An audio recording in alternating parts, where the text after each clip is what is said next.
Hey friends, if you encounter the error file name too long for destination folder, then please watch this video. I will guide you to the resolutions. Now, a lot of users have suggested a lot of resolutions. Some say that use third-party tools. Some say that zip the folder.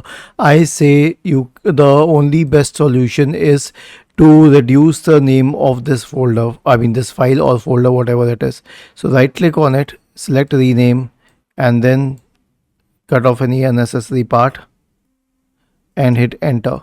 I'll tell you why I ask you to change the name of the folder, because even if you zip the folder and then you drag the folder to another let's say drive or another main folder, the problem is that eventually you cannot use a zipped file, right? So you will have to extract that file, and when you extract that file you will encounter a similar error once again, not the same one but a similar error. And if you use a third-party tool, you will face the same issues. Whenever you try to use the file, you will encounter problems. So it may get copied, but you may still not be able to use it. So it's best to simply right-click on it and reduce the file name. Was this helpful? If yes, then please subscribe to the channel, and if not, then let us know in the comment section of this video on how we could help you further. Thank you for watching this video and have a nice day.